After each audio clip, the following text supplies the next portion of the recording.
Assalamualaikum warahmatullahi wabarakatuh. Salam sejahtera bagi kita semua. Selamat malam Insan Proyek. Selamat malam para penyeruput kopi. Nah, ketemu lagi dengan kami dari tim podcast Coffee Civil. Kali ini kita di episode ketiga. Judul dari episode ketiga adalah di proyek itu ada apa aja sih? Malam ini yang mungkin jadi bayangan kita atau pikiran kita ngomongin dengan sesuai tema. Kalau di proyek khususnya mungkin proyek-proyek besar itu siapa aja, terus mereka tuh apa dan seperti apa itu kita pengen tahu. Nah, mungkin kita bisa dapat informasi hal seperti ini dengan sharing, komunikasi ke senior-senior, teman-teman. Nah, kita mau ngomong ke si Mas Hendra. Mas Hendra ini pengalamannya banyak di proyek. Sebagai apa, Mas? Wah, sebenarnya sedikit sih, gak bisa dibilang senior juga. Tapi ya coba tak sharing aja yang udah pernah tak alami di proyek. Jadi kalau aku seperti yang di episode sebelumnya sudah diceritakan, kerja saat ini sebagai quality control di salah satu konsultan pengawas. Nah, kalau ngomongin siapa aja yang terlibat di proyek tuh pasti banyak banget ya, dari tukang sampai pemilik modal atau dari engineer juga banyak. Intinya banyak lah orang yang terlibat di proyek tuh.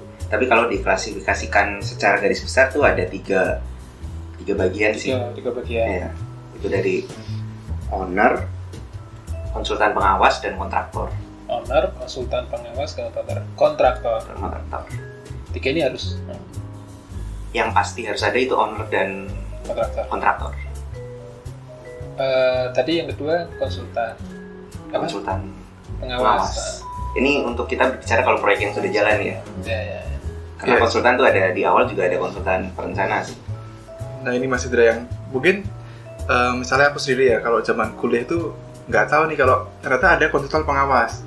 Jadi taunya ketika di proyek ya kita tuh sebagai kontraktor, kita bangun proyek aja. Bahkan dulu pas kuliah tuh nggak tahu kalau ada yang istilahnya engineer tapi owner. Jadi dia tuh engineer maksudnya nggak cuma kasih biaya, tapi dia juga memantau secara kualitas juga, tapi dia tuh owner statusnya di proyek gitu. Itu kalau ownernya memiliki semacam konsultan tersendiri, Mas? Bisa juga. Jadi owner bisa meng-hire konsultan pengawas itu ya. Tadi disampaikan Mas Hendra ya. Ya, jadi biasanya di proyek tuh ada dua macam nih. Kalau proyek itu terlalu proyek besar dan ownernya tidak punya SDM yang mencukupi, biasanya owner akan menyewa konsultan pengawas sebagai satu tim yang jadi perpanjangan tangan owner untuk mengawasi pekerjaan kontraktor di lapangan. Tapi kalau proyeknya tidak terlalu besar dan atau ownernya mempunyai SDM yang cukup, biasanya owner akan mempunyai tim sendiri, istilahnya in-house gitu. Mereka yang mengawasi pekerjaan kontraktor secara langsung. Jadi ini konsultan pengawas itu lebih ke pas di lapangan ya Mas Hendra? Iya, pas pelaksanaan di ketika lapangan. pas mungkin mengawasi kualitas dari betonnya atau arsitekturalnya gitu ya. Nah, konsultan pengawas sendiri nih ada tergantung kontrak sama ownernya nih. Jadi bisa hanya supervisi, bisa juga dia sebagai konsultan MK, konsultan manajemen konstruksi. Kalau konsultan manajemen konstruksi, kita biasanya sebagai konsultan itu bisa dilibatkan dari proses tender juga. Jadi mereview penawaran dari kontraktor yang masuk dan memberi masukan untuk ke owner tentang kontraktor mana yang lebih baik dipilih. Itu kalau ownernya, aku kalau nangkepnya, kalau ownernya mungkin bukan basic seorang teknik, katakanlah ownernya pemilik rumah sakit, dia praktisi kedokteran, pasti paling cuma satu atau dua yang punya tenaga ahli di bidang teknik sipil. Mungkin dia menunjuk melalui konsultan itu kan, Yeah. Tapi juga ada yang tak lihat dia punya perusahaan sendiri, ternyata buka anak perusahaan ternyata ya bidangnya lain gitu. Ya kan Mas? Mungkin kayak dulu proyek sebelumnya dulu itu apa, perusahaan besar, ini aku boleh nyebut nggak? Nggak boleh nyebut ya? Oh, jangan. Salah satu perusahaan besar di Pulau Sulawesi ya. Sulawesi ya. Nah, ternyata dia mempunyai banyak cabang perusahaan. Dia macam-macam, perusahaannya macam-macam. Artinya bidang otomotif, bidang apa? Properti ya, ada properti. Terus ternyata dia punya kontraktor juga, ternyata dia punya konsultan juga ya. Konsultan ada. Nah, ternyata dia mempekerjakan itu seakan-akan yang punya bapaknya, yang nyuruh kerja kakaknya, yang nyuruh kerjain bagian ini adiknya, seperti itu. Saya juga baru tahu seperti itu. Oh, ternyata itu boleh ya. Ya biasanya kalau di proyek-proyek swasta, kalau memang ownernya mempunyai, itu seperti punya anak-anak perusahaan sendiri yang bergerak di bidang konsultan pengawas, mereka biasanya akan mengawasi proyek itu sendiri dari tim mereka sendiri. Nah, yang harus ada itu biasanya dari proyek-proyek pemerintah karena sudah diatur di perundang-undangan. Kalau proyek pemerintah Ya, harus melalui ada konsultan pengawas sendiri, independen lah. independen. Dan itu syaratnya gimana? Itu syaratnya di tender juga. Masa konsultan pengawas di tender kan? Enggak. Oh enggak sih, biasanya itu ditunjuk langsung dari owner. Owner bebas memilih. Owner bebas. Biasanya kita sebagai konsultan pengawas itu akan memasukkan penawaran juga sih. Itu yang nanti jadi pertimbangan dari owner. Owner mungkin akan memberikan spesifikasi seperti personel-personelnya punya pengalaman di bidang apa, seperti itu. Nah, ini yang menarik Mas Indra. Jadi kalau ngomongin sebagai fungsi pengawasan, biasanya kan cenderungnya dia bakal dibayar ketika proyek selesai ya. Tapi untuk di proyek saya sebelumnya itu bukan berdasarkan penyelesaian proyek untuk pembayaran MK, tapi berdasarkan bulan. Jadi kan ini nggak berbanding lurus antara si MK mau proyeknya cepat selesai, tapi dia itu cuma berdasarkan bulan. Jadi ketika kontraknya udah habis ya dia nggak melanjutkan pengawasan proyek lagi. Ya. Jadi kalau MK sendiri, kalau owner membayar untuk dari pihak independen, biasanya kontraknya itu berdasarkan jumlah personel dan jam kerja. Jadi memang dibayarnya per progres. Dan misalnya menurut owner, walaupun pekerjaan belum selesai, misalnya sudah masuk 90%, menurut owner sudah tidak dibutuhkan lagi konsultan pengawas atau MK ini, bisa saja diputus. Tidak harus fisik sampai 100. Tidak harus. Sekali lagi kalau di owner kan yang punya modal ya, istilahnya bosnya lah. Istilahnya ya, jadi suka-suka ownernya juga. Jadi kontraknya terhadap owner tuh konsultan pengawas itu berdasarkan apa kan? Waktu kerja dan jumlah personil. Waktu kerja itu kontrak terhadap konsultan pengawas sama owner kan? Iya, jadi misalnya tim konsultan pengawas ada 8 orang, masing-masing orang sehari kerja 8 jam, tinggal dikali aja tuh jam kerjanya total berapa. Walaupun dalam 1 bulan. Schedule pelaksanaan pekerjaan 1 tahun misalnya, itu belum tentu juga konsultan pengawas itu menyesuaikan itu. Belum tentu. Biasanya tergantung dari owner. Biasanya ada yang sampai serah terima pekerjaan selesai, ada yang mungkin kalau proyeknya telat gitu, jadi 90% pekerjaan udah selesai, sudah diberhentikan konsultan MK itu. Berarti itu kurang lebih ada masa di mana proyek ini nggak ada konsultan pengawas gitu ya? Ada, biasanya kalau seperti itu kan biasanya tinggal pekerjaan-pekerjaan kecil yang tertinggal, itu biasanya akan diawasi langsung oleh owner. Berarti owner tuh tetap harus punya basic teknik sipilan mungkin atau arsitek ya? Iya, mungkin kalau tinggal finishing owner harus punya basic arsitek. Ya, menurut aku tetap mau nggak mau owner harus memiliki tenaga ahli yang di bidang itu. Ya, soalnya di proyekku kemarin itu kan ada beda ya. Ada proyek yang pertama itu owner ada tim sendiri untuk mereview lah struktural dan arsitektural itu memang pas kondisi MK sudah nggak ada, mereka yang ngawasi langsung. Tapi proyek yang kedua itu owner nggak ada basic engineer, jadi mereka tuh benar-benar owner yang pemodal lah kurang lebih. Jadi ketika MK nggak ada ya mereka udah ya gelagapan, jadinya bingung nih yang men-checklist pekerjaan siapa, yang tinggal dikit pekerjaannya tapi ya ada kekosongan dalam pengawasan gitu. Ya, biasanya kalau gitu kembali lagi tinggal mengandalkan kontraktornya nih, bener atau suka curi-curi. Tapi bikin ini nggak, bikin pemikiran kita bahwa MK itu negatif positif. Negatif positif maksudnya bisa dibutuhkan juga bisa nggak dibutuhkan. Nah, apa harus ada tuh MK kalau ada kayak gitu, Mas? Perlu nggak sih? Kembali lagi ke kemampuan ownernya dalam pengetahuan mereka tentang SDM-nya, tentang pengetahuan tentang teknik sipilan, dan besar kecilnya proyek. Kalau proyek itu sudah sangat besar dan rumit, MK itu harus ada sih kalau menurut saya, karena butuh koordinasi lebih jauh lah, karena banyak pihak yang terlibat kan, dan owner biasanya SDM dari owner nggak mencakup semuanya. Jadi lebih ke ini, perpanjangan tangannya owner, membantu memastikan kualitas mutu yang di lapangan itu sesuai dengan spek mungkin gitu ya? Ya, jadi fungsi utamanya itu jadi sebagai perpanjangan tangan owner untuk mengawasi kerja kontraktor sih, biar sesuai spek, sesuai gambar, sesuai kualitasnya tetap terjaga.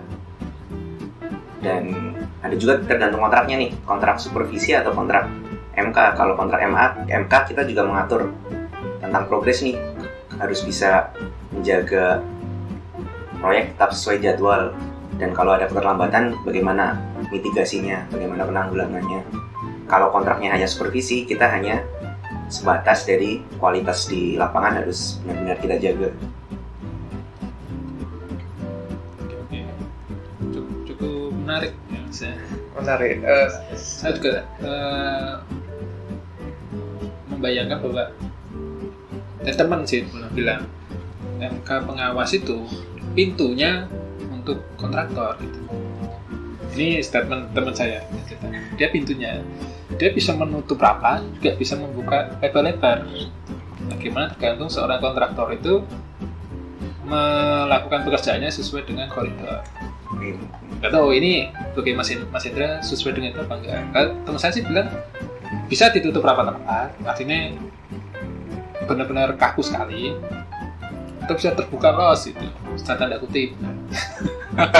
Iya. Ya mungkin saya jelaskan dulu sedikit tentang apa aja sih yang dikerjain MK atau konsulen pengawas gitu ya. Jadi kalau di konsulen pengawas atau MK itu kita tugasnya itu antara lain mereview gambar dari kontraktor, review shop drawing, terus melakukan pengawasan di lapangan apakah yang terpasang sudah sesuai dengan shop drawing yang sudah disetujui. Selain itu juga ada kita melakukan material approval, jadi material-material yang digunakan kita yang menyetujui penggunaan persetujuan. Kita juga mengontrol kualitas di lapangan seperti kualitas besi, kualitas beton dengan pengujian yang ada seperti tes tarik, tes tekan, atau tes selam saat pengecoran. Terus kita juga punya tanggung jawab untuk mengecek di lapangan nih, pekerjaan yang terpasang ada defect atau tidak. Kalau ada defect, bagaimana perbaikan dari kontraktor, kita juga yang mereview. Dan kita juga biasanya kalau konsultan perencana masih terlibat dalam pelaksanaan proyek, kita juga jadi perantara antara kontraktor dengan konsultan perencana. Itu kurang lebih seperti itu. Jadi kalau dibilang menutup rapat-rapat ya bisa banget, kalau kita tolak semua ya bisa banget. Pekerjaan kontraktor nggak jalan. Baru muncul lah jurus 1000 bayangan kontraktor. Jurus 1000 sokoan kontraktor. Itu tergantung orang ini. Makanya kalau owner pengen kualitasnya benar-benar terjaga, harus pintar-pintar cari konsultan pengawas yang integritasnya bagus tuh. Kalau tadi Mas, MK itu mutlak, keputusannya mutlak. atau masih ada di atasnya lagi owner langsung yang sepupunya owner atau yang pemilik modal? Secara di lapangan sebenarnya putusannya mutlak. Cuma kembali lagi karena owner sebagai pemilik modal itu tergantung ownernya. Kadang ada owner yang berbeda pendapat dengan MK, ya kita ikut ke yang punya ibaratnya peraturan di proyek itu owner tidak pernah salah. Kalau owner salah ya balik lagi ke peraturan nomor 1 itu. Owner sebagai pemilik modal, jadi kita ngikut owner sih. Ya, memang sih pas proyek sebelumnya itu kalau kita mentok, kalau saya pengalaman itu sebagai kontraktor, ketika mau ngecor tuh mesti, ya bukan mesti, tapi seringkali ada kendala teknis dikit-dikit, kurang besi, ikatan kurang kenceng, itu kan menyebabkan telat ngecor nih. Padahal ngecor sekali, misalnya ngecor kolom ya, efeknya kan hari berikutnya bisa ngecor plat besoknya ngecor kolom lagi. Nah itu kan sekuensi itu tuh kadang-kadang terhambat dengan gagal ngecor satu kolom. Nah itu sering kami memaksakan harus bisa ngecor malam ini di si kolom, padahal kurang spiralnya kurang bagus atau kurang pendrat itu. Maka itu karena MK-nya mungkin integrasinya bagus ya, jadi selama ini belum sesuai dengan standar, dia nggak akan memperbolehkan dicor. Nah tapi karena mungkin faktor kepentingan juga, kami perlu mengejar target yang semakin harus dikejar padat. Nah kami nembusnya ke owner itu kan, dan owner pun dia langsung setuju karena dia juga punya kepentingan di mana proyek harus selesai cepat. Ini kan sebenarnya cukup menyalahi kaidah ya, karena prosedur atau kewenangan iya. Secara teknis kan mungkin kurang benderat dikit nggak masalah, cuma kalau kurangnya agak banyak, ikatan kurang kencang atau gimana, boleh dicor, tapi nanti kan efek strukturalnya bakal terganggu ya ke depannya gitu. Kayak gitu tuh memang ada kan sebenarnya? Oh ada. Maksudnya kita sebagai orang praktisi teknik itu memang seharusnya fair. Misalnya pembesian di lapangan kan buatan manusia, yang memasang besi itu manusia. Menurut aku ya, kalau digambar berbunyi 15 cm seharusnya kan 15 cm, tapi yang namanya tukang itu pasti malam ngemasang besi itu apa itu mungkin kepleset 17 cm 10 cm. Aku sering namanya kayak gitu. Nah, cuman mungkin ketika checklistan, ada bahasa checklistan ini mau ngecor checklist dulu enggak, masalah kenapa sih harus checklistnya itu mepet gitu kan? Mungkin kebiasaan kontraktor selalu mepet gitu, last minute. Jadi ngecor tar malam ini, checklistnya baru sore gitu. Udah itu memang sebenarnya kayak udah di mana-mana kayak gitu ya, kayaknya ya. Udah ya, kejar target. Kenapa nggak checklistnya itu pagi itu ketika ada? Karena pagi sebenarnya belum selesai pekerjaannya itu. Atau karena kita terlalu ngoyo semboyannya carcor gitu. Kayak semua kontraktor sih biasanya tiada hari tanpa ngecor. Istilah itu kayak semua kontraktor, setahu saya istilah tiada hari tanpa ngecor jadi tagline semua kontraktor. Benar ya? Iya. Nah itu kembali lagi ke kalau kontraktor kan yang nomor 1 pasti mereka mengejar profit ya. Kalau mengejar profit kan hubungannya ke kecepatan pekerjaan juga. Karena kalau terlambat kan itu pasti udah mempengaruhi profit mereka, banyak biaya yang terbuang. Nah ya, karena itu kadang kontraktor tuh tidak begitu memperhatikan tentang kualitas nih. Kalau kurang dikit-dikit udah dianggap udahlah nggak apa-apa. Disitulah pentingnya ada konsultan MK atau konsultan pengawas.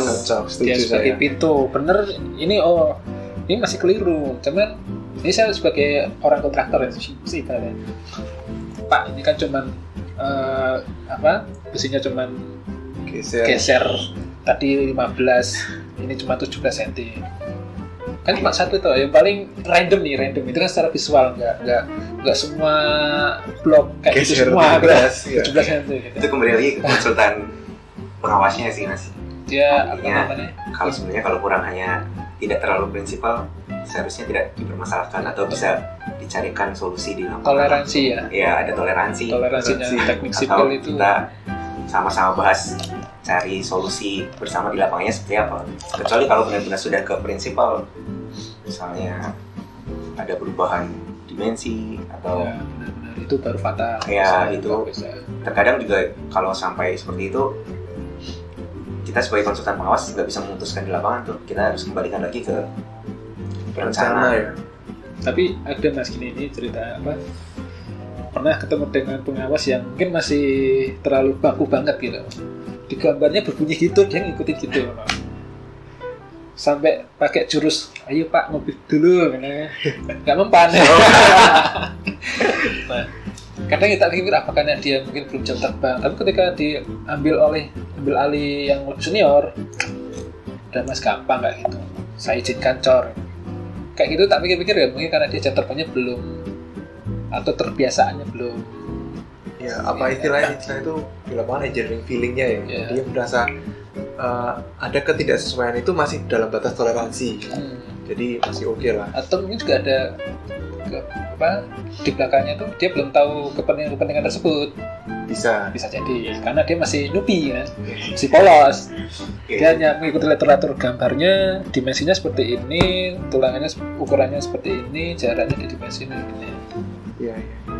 Padahal dia nggak tahu kontraktor itu kenapa alasannya seperti itu. Mungkin dia sudah mengajukan apa? Mungkin konversi apa? Konversi. Kurang ngopi kayaknya. Ngopi dulu. Ngopi dulu. Kita nggak sponsori kopi nih. Sering saya lihat ini karena masih literaturnya masih handbook. Iya. Jadi dia kaku banget gitu. Kayak gitu. Ketika di saat sekarang ini tak pikir-pikir itu juga perlu sih pembelajarannya dia kan. Kalau semua diloskan pintu terbuka semua ya kasihan yang owner. Iya, itu mungkin dari dianya belum punya pengalaman jadi masih takut. Ini kalau dibolehin segini ada masalah nggak ya? Itu Ya, mungkin itu belum. Atau ketakutannya itu. seperti yang Mas Farhan bilang, engineering-nya belum jalan. Atau juga kita kalau sebagai konsultan pengawas itu memang yang penting bagi kita adalah kalau bisa benar-benar sesuai gambar nih. Jadi kalau misalnya terjadi sesuatu, tanggung jawab bukan di konsultan pengawas karena kita sudah sesuai gambar. Kalau terjadi sesuatu dan saat melakukan edit diketahui ada yang tidak sesuai gambar, itu kan akan jadi ibaratnya tanggung jawab akan berpindah ke antara kontraktor atau ke konsultan pengawas yang menyetujui. Makanya itu biasanya orang konsultan pengawas yang benar-benar saklek ke gambar itu takutnya ada pengalihan tanggung jawab ke dia kalau berbeda dari gambar. Itu sih. Ya, karena kalau misalnya ada kegagalan struktur, itu tetap yang dicari yang mengizinkan itu, atau tetap masuk di tanggung jawabnya kontraktor. Nah itu kan kembali ke kalau berbicara sedikit tentang kegagalan struktur, itu biasanya kalau ada kegagalan struktur kita kan ada tim audit nih dari owner atau dari tim independen. Nah dia yang akan periksa ini yang bikin gagal itu di mana, apakah dari mutu atau dari perencanaan. Kalau dari perencanaan sudah benar, artinya dari desain sudah terbukti kuat, kan larinya ke pelaksanaan nih. Pelaksanaan antara metode atau pemasangannya tidak sesuai gambar nih. Pelaksanaannya tidak sesuai. Ya kalau sudah seperti itu pasti dua-duanya kena nih, antara yang mengerjakan dan yang menyetujui. Jadi lebih baiknya kita itu mengikuti prosedur. Benar kan ya? Setuju sebenarnya. Saya setujunya juga seperti itu. Cuma emang ini sih stereotip yang beredar tuh sebagai kontraktor itu kan teman-teman sering menemui ketika udah mau siap cor, tapi ternyata masih ada checklist yang kurang. Itu kan jadinya kesannya tuh kontraktor bakal ngomong, wah si MK sengaja ngalang-ngalangin kontraktor itu. Itu bikin lambat. Bikin lambat. Nah itu kan ini kan kasih sering. kopi aja. Kopi gak mempan ternyata. Mabuk aja. Mabuk kendaraan. Atau karaoke aja. Hal seperti itu memang sering kita dengar, kita lihat itu. Memang ada sih. Jurus mabuk. Jadi jurus mabuk aja karena ini. Sebenarnya di situ kita bukan menghalangi sih ya. Kita malah membantu kontraktor supaya kalau terjadi apa-apa nih kita sama-sama aman nih. Kalau semua sudah dilaksanakan sesuai metode yang disetujui atau sesuai gambar kan kita aman nih, kita sudah punya senjata nih semua. Jadi kalau ada apa-apa misalnya terjadi kegagalan struktur, ya kita sudah laksanakan sesuai prosedur yang benar. Jadi kesalahan bukan di kita. Nah, cocok ini sebenarnya setuju sih, karena itu sebenarnya kan untuk keamanan kita jangka panjang. Ketika mungkin 10-20 tahun ke depan ini bangunan masih kokoh gitu. Cuma kalau ngomongin harus cor malam ini misalnya, itu kan kita mempercepat proses 1 hari, tapi jangka panjangnya kita bakal ada resiko tidur gak nyenyak lah. Makanya menurut saya kenapa ada tagline malam ini harus cor. Kenapa harus malam ini harus cor? Karena itu perhitungan dari kontraktor kan. Iya. Dia mungkin schedule cornya dia di situ sebelumnya harusnya sudah direview dulu sama MK atau enggak? Harusnya udah direview MK.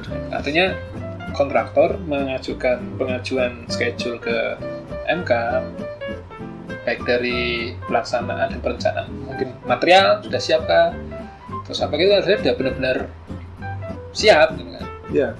Jadi emang secara textbook kita tuh udah lengkap nih, si betonnya siap, besi siap, manpower ada, tapi ya kembali lagi ujungnya kan proses di lapangannya ya. Mungkin si tukangnya ngantuk gitu ya, atau mungkin material ternyata habis, bisa belum datang, akhirnya pakai besi yang ada. Ya benar. Baru pengajuan ke MK, Pak besi saya udah habis, saya mau ngajuin misalnya besi lokal lah, besi lokal yang belum diuji tekan dan tarik secara lab gitu. Itu kan memang sebenarnya bukan pure hal gitu tuh, memang harus dari kontraktor persiapannya benar-benar matang dulu kan Mas? Matang dulu. Sehingga ketika malamnya harus cor, ternyata kita saja belum siap untuk ngecor. Sering terjadi. Tapi akhirnya dijadikan tumbal MK. Iya. Dipaksa Pak harus cor tanda tangan. Bener ya Mas? Iya benar banget itu. Apalagi kalau ownernya sudah turun tangan langsung minta cor malam ini. Itu kalau yang strategi dari tim MK sih biasanya ya kita bikin berita acara bersama dengan kontraktor bahwa misalnya besinya habis nih, kita menggunakan besi merek lain yang belum ada approvalnya, belum ada persetujuannya, sampel ujiannya. Kita mungkin mengakalinya, salah satu contohnya itu kita lihat aja, kita minta mill sheet dari pabriknya ya. Apakah sudah masuk atau belum nih sesuai persyaratan. Kita buat berita acara bersama dengan kontraktor di lapangan, dan pengujiannya paralel. Jadi sambil dipasang, sambil buat sudah uji dengan dasar mill sheet-nya, yang penting masuk dulu ya. Sambil dipasang, sambil proses perizinan, pembentesan di lapangan, pembentesan di lab. Berita acara itu juga sebagai buat keamanan buat konsultan pengawas juga.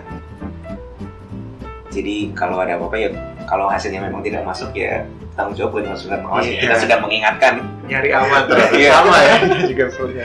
Dan kalau ada apa-apa ya nanti perlu ada perbaikan, itu artinya tanggung jawab dikembalikan ke kontraktor. Nah, saya membayangkan saya sebagai owner itu kadang nggak tahu kalau orang lain. Harusnya kan aku pasang katakanlah besi 22, karena kata kontraktor mosnya habis tak apa. Kayak gitu tuh kalau saya kayak nggak rela sih kayak gitu. Saya bukan menyudutkan, tapi kan harus ada harus terpaksa. Saya lebih mengutamakan kualitas. Kalau saya yang punya bangunan harus memaksakan cor karena schedule, target, pencapaian waktu dan segala macam. Kalau ke ukuran besi yang digunakan, sebenarnya kalau dari MK sih kita pasti akan mengajukan solusinya konversi. Ya, jadi tulangannya di diameternya lebih kecil tapi jumlahnya lebih banyak. Tapi kalau kembali lagi kalau ke masalah merek, itu kan hubungannya nanti dengan harga nanti hubungan kontrak antara kontraktor dengan owner.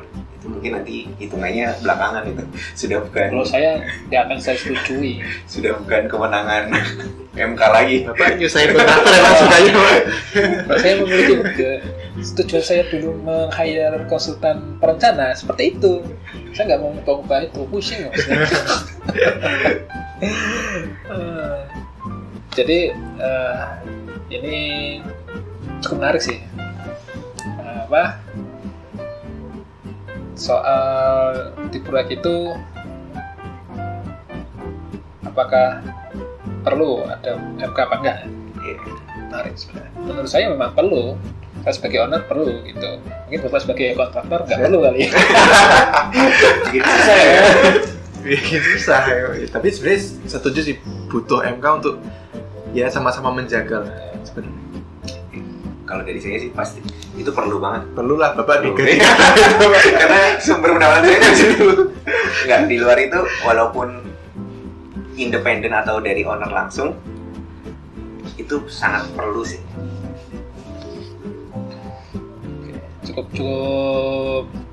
puas dengan penjelasannya Mas Hendra. Mungkin ada dari yang teman sedang mendengarkan terus ingin menanya-nanyakan soal mungkin tentang MK, terus kalau ada pertanyaan-pertanyaan bisa nanti disampaikan melalui IG. IG kita ada di apa Mas? Di @coffeesipil sesuai dengan judul ini tanpa spasi @coffeesipil. Ya, nanti kita baca, kita cari pertanyaan-pertanyaan, nanti bisa di episode berikutnya kita tanyakan, sisipkan pertanyaan itu untuk jadikan bahasan, untuk pembahasan di episode berikutnya. Atau misalnya kita masih belum punya kapabilitas buat jawab, nanti kita bisa nyarikan narasumber lah yang sesuai. Ya, boleh. Di IG itu sendiri juga ada beberapa materi yang sudah kita share, bisa dipelajari. Jadi langsung follow aja. Bagikan podcast kami ke teman-teman kalian yang mungkin ingin cari informasi mengenai sipil, bisa di-share dan IG kita bisa di-follow. IG itu follow kan? Follow. Ya, atau Twitter. Oke, cukup sekian. Kita akhiri di podcast episode ketiga dengan judul Di proyek itu ada apa aja sih? Assalamualaikum warahmatullahi wabarakatuh.